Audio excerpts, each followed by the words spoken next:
Hey BookTube, this is Greg from Coffee/Books, and this video I'm going to talk about a slew of books that I've read over the past few months from different places.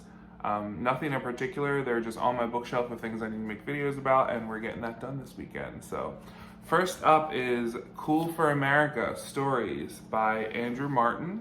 I believe I picked this up in just my neighborhood Barnes & Noble. It was published in 2020.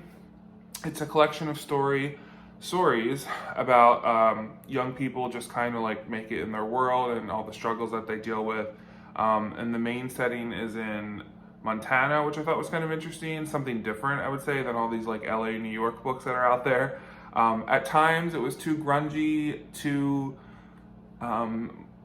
what's the word? I don't want to say anything bad about millennials because I am one, but it was too like people who just don't have their stuff together kind of mentality, kind of like hot messes for my taste. So there were a few stories that I had to skip. But again, I am a fan of short stories. I think there's some interesting content here, especially things that are relevant or what's been going on lately. So would recommend it if you're kind of into that. Next book is Strange Weather in Tokyo, a novel by Hiromi Kawakami. This was definitely amazing. I can't tell you when it was published. I think it was it's a couple years old, 2012. So wow, that's 10 years old. Wow, I'm really good at math.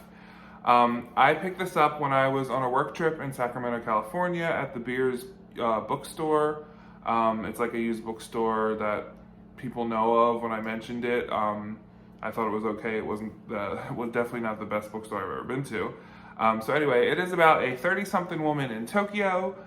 She's kind of a loner, lives by herself, is kind of awkward, works her job, does her thing. She runs into her former high school teacher, and she builds a not so romantic yet intimate relationship with him. And I just thought I just have this weird thing about Japanese books. You can see some of my other videos where I talk about The Emissary and other books, and Spring Garden. But I just love the way they're written. I feel like you're able to see the perspective from the narrator so well. And the relationship with a high school teacher, like 20 years later, is also interesting. And I think I read this whole book like on one of my flights back to the East Coast. So I definitely recommend it if you also have like appreciation for Japanese culture or kind of like the Japanese like way of life in the 21st century. So that is Strange Weather in Tokyo. Next one is a book by Miranda Popkey. It is Topics of Conversation, a novel. And what this is, it's conversations, shocking, on a whole range of topics involving women, and the conversations are between the women.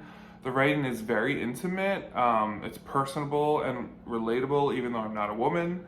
It came out in 2020. I feel like sometimes there was a whole, with everything happening in the pandemic, 2020 seems so far away and so disconnected, yet we're still all connected to it because the pandemic's raging on here in 22, but that's a whole different video topic. Anyway, sorry for that digression.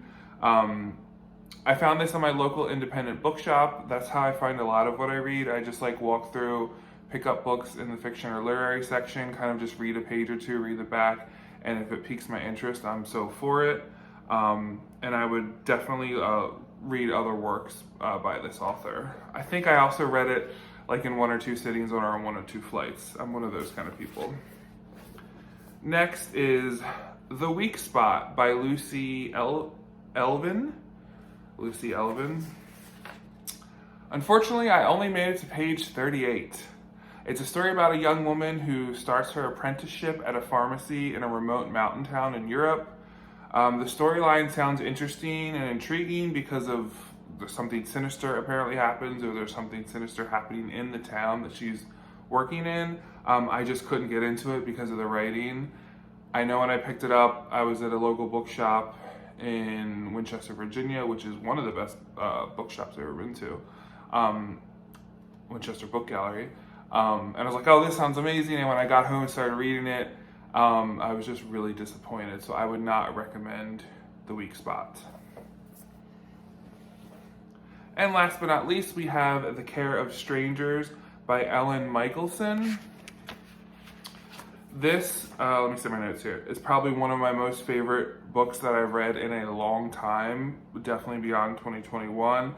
It tells the story of a Polish immigrant working as a nursing assistant in a 1980s public hospital in Brooklyn.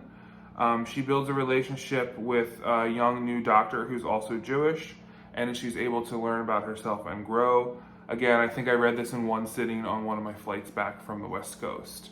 So that is The Care of Strangers, and I also highly recommend that. Anyway, thank you so much for watching, and I hope